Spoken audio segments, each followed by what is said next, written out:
Hello, everyone, and welcome to the second episode of Almost Erased. This deep dive is all about uncovering stories from the past, events that some have tried to bury or erase from history. And we've dug them up, so to speak. And now it's up to you, our listener, to decide if these tales are real or not. I'm ready. So let's jump straight into it. Okay. This time we're heading to Stillwater in 1923, Stillwater. where a series of events unfolded, Okay. leaving the town in a haze of mystery and unanswered questions. We have newspaper clippings, eyewitness accounts, even some old sanatorium records. Wow. And our deep dive today is to try to piece together what really happened. Okay, I'm ready. Stillwater in 1923. Yeah. What kind of mystery are we talking about? Well, picture this. Okay. A devastating fire, a baby seemingly untouched by the flames, What? and a firefighter named Robert M. at the center of it all. Okay. Was he a hero or something more sinister? Ooh, that's a good question. Let's find out. A fire and a baby. That's already piqued my interest. It's a crazy one. The fire broke out in a house on Sycamore Street. And get this, those who witnessed it described the fire as unnatural in its intensity. Unnatural. Yeah, they said it seemed to consume the entire house in the blink of an eye. That's an interesting detail. Yeah, It suggests something more than just an ordinary house fire. exactly. And that's where Robert M. comes in. Okay. He was a firefighter who responded to the call. All right. Witnesses say he rushed into the burning building, claiming he could hear faint cries. Oh, wow. Now imagine this, the house is an inferno, Okay. and Robert, without hesitation, goes right in. That certainly sounds like a heroic act. Right. Risking his own life to save someone else. You would think so, but here's where things get strange. Okay. Robert emerged from the flames minutes later, carrying a baby in his arms, and the baby was completely unharmed. Not a single scratch on it. Unharmed Yeah. after being inside a burning building. It's wild. That seems impossible. I know, right? It's Yeah. almost unbelievable. Oh, Doctors at the local clinic confirmed that the baby was in perfect health, okay. but sadly, the baby's parents were found dead inside the house. Oh, The fire was so intense, they were unrecognizable. oh my gosh. And to add another layer of mystery, the baby had no identification, no way to trace its family. So a baby rescued from a devastating fire, Yeah. its parents gone, and no way to identify it. Right. This already sounds like a case with more questions than answers. Yeah. What happened to the baby then? Well, this is where Robert M. makes a decision that raises a lot of eyebrows. Okay. Instead of leaving the baby in official custody, Uh-huh. he decides to take it home with him, What? saying he and his wife Clara would care for it until authorities could locate any family. So he just took the baby home. He did. Wow. Remember, this is 1923. Finding a baby's family back then was a much more difficult task. Oh yeah, definitely. Yeah. I can see how that decision could be seen as both compassionate and questionable. Yeah. Taking a child into your home under those circumstances is a huge responsibility, Absolutely. especially back then. Yeah. Some people saw it as a kind act, while others questioned his motives. Right. And as you can imagine, the rumors started spreading through Stillwater like wildfire. Oh, I bet. Some whispered that Robert might have had something to do with the fire itself. That's a serious accusation. Oh, yeah. Was there any evidence to support those claims? The police investigated the fire thoroughly, but found no evidence of foul play. Officially, the fire was ruled an accident. So Robert takes the baby home to his wife, Clara. What was her reaction to this sudden, unexpected addition to their lives? Neighbors who spoke to Clara the next day said she seemed overwhelmed but hopeful. Okay. She trusted Robert and believed they were meant to care for the baby. But there were also whispers that she seemed nervous, as if something about the situation didn't sit right with her. It must have been a roller coaster of emotions for both of them. Yeah. The trauma of the fire, the joy of the rescue, the responsibility of caring for an infant, Right. and the cloud of suspicion hanging over Robert's actions. Yeah. It's a lot to process. And as if things weren't already complicated, enough tragedy struck again on the very next night. Oh no. Screams were heard coming from the M residence, followed by another massive fire, Another fire. this time engulfing their own house. They were both home when the fire broke out. Oh gosh. And sadly, Clara lost her life in the blaze. Oh. The fire was so intense it completely destroyed their home. This is heartbreaking. What about Robert and the baby? Yeah. Did they survive? Robert was found wandering the streets in a state of shock, mumbling incoherently about burning corpses and their eyes following him. That's chilling. It Yeah. sounds like he was experiencing some kind of post-traumatic stress Right. after witnessing 2 horrific fires in such a short time. That was the initial thought. He was taken to Stillwater Sanatorium for evaluation, Okay. as authorities were concerned for his well-being and the safety of others. Well, what about the baby? Yeah, Was it found? that's the biggest mystery of all. The baby was missing. What? Despite a thorough search of the wreckage and the surrounding area, no trace of the child was ever found. The baby simply vanished. That's unbelievable, right? This entire story is unbelievable. Yeah. 2 devastating fires, a missing baby, and a man seemingly losing his grip on reality. It's a case that had Stillwater on edge, with rumors and theories swirling around Robert M. and the events of those 2 fateful nights. Wow. And that's just the beginning of the story. Okay. We'll dive deeper into Robert's account of what he saw and experienced in the next part of our deep dive. I'm definitely hooked. Good. There's so much to unpack here. Let's get to the bottom of this. Yeah, it's a wild one. So we left off with Robert M. confined to Stillwater Sanatorium. After the second fire and the baby missing, where do we go from here? Robert's mental state was clearly deteriorating. Yeah.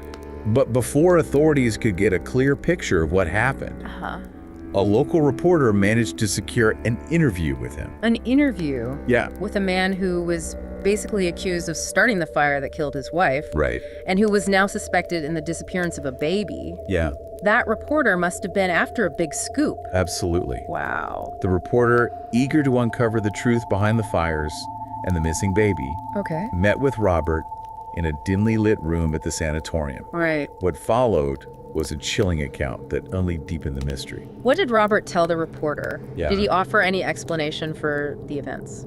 Robert described waking up in the middle of the night at his home, Okay. hearing the same cries he'd heard at the Sycamore Street fire. Oh, wow. He thought it was the baby, Okay.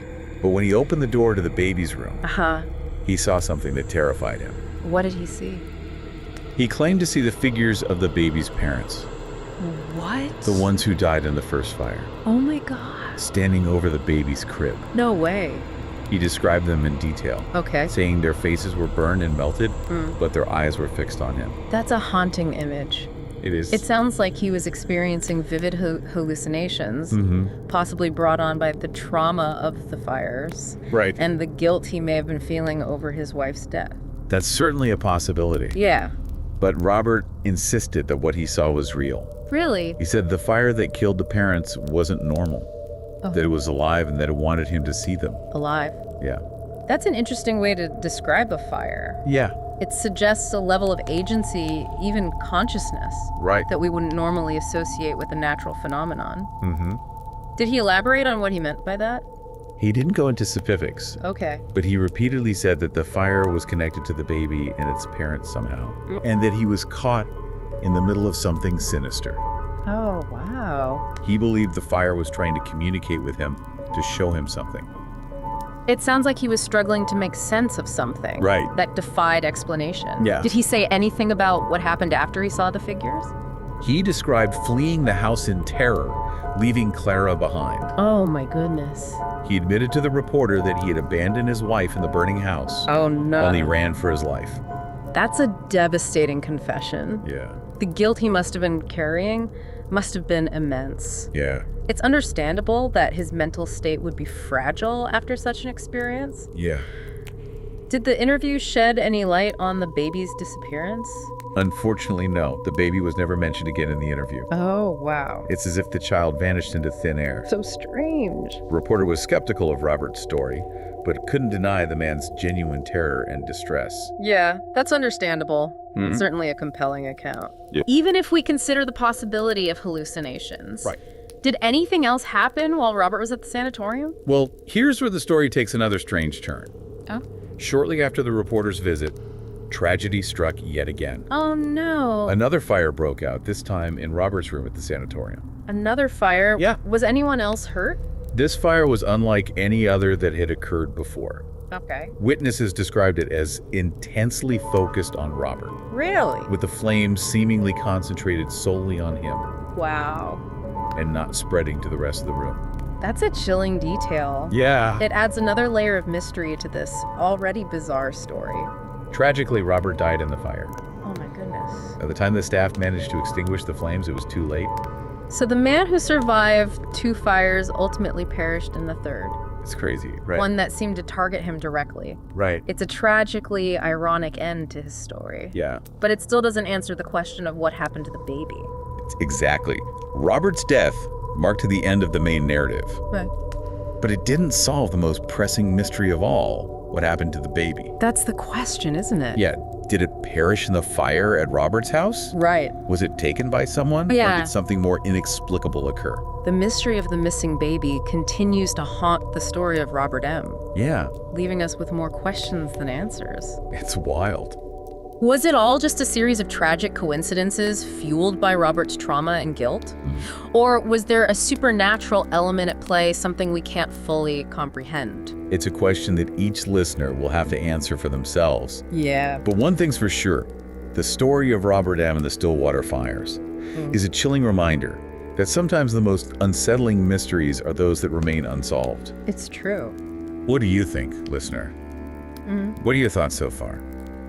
So after hearing all this, we're left with a lingering sense of unease and that persistent question. Yeah. What happened to the baby? It's the biggest mystery of this entire story. We have these strange events surrounding the fires. Right. Robert's claims of seeing the baby's parents, the baby's eerie silence, and then it just vanishes. Right. It's almost like the child simply ceased to exist. I know. Let's try to approach this systematically. Okay. What are the most likely scenarios we're left with? Well, the first possibility, and perhaps the most heartbreaking, is that the baby did perish in the fire at Robert's house. Okay. Despite the searches, maybe its remains weren't found. Right. The fire was incredibly destructive, and it's possible that evidence was overlooked in the chaos. That's a plausible explanation. Yeah. Especially given the intensity of the blaze. Right. But something about it feels incomplete, doesn't it? Yeah, I agree. It doesn't explain the baby's silence or the feeling that something more was at play. Exactly. So let's consider another possibility. Okay. Could the baby have been taken from the house before the fire? Maybe someone was watching Robert, knew about the baby, and saw an opportunity. That's an intriguing theory. Yeah. Maybe someone believed they were rescuing the baby from a dangerous situation, or perhaps they had more sinister motives. Right. Remember, there were those in town who questioned Robert's motives from the beginning. Yeah. What if someone decided to take matters into their own hands? It's possible, and without any witnesses or evidence. Right. It's a difficult theory to prove or disprove, which leads us to the third possibility, Okay. and the one that's most difficult to reconcile with logic. You're talking about the possibility that the baby's disappearance was somehow connected to the supernatural events Robert described, right? Exactly. It's the least likely explanation from a rational perspective, but it's hard to ignore the recurring theme of the unnatural fire. Right. The baby's silence and Robert's claims of seeing the deceased parents. It's like we're dealing with two separate mysteries. The mystery of the fires and the mystery of the vanishing baby. Right. And depending on what you choose to believe, those mysteries might be intertwined in ways we can't fully comprehend. Think about it, listener. If we entertain the idea that there was a supernatural element at play, Okay. does that mean the baby was taken by some unknown force? Right. Did it vanish into thin air? Yeah. Or did something happen to it that defies our understanding of reality?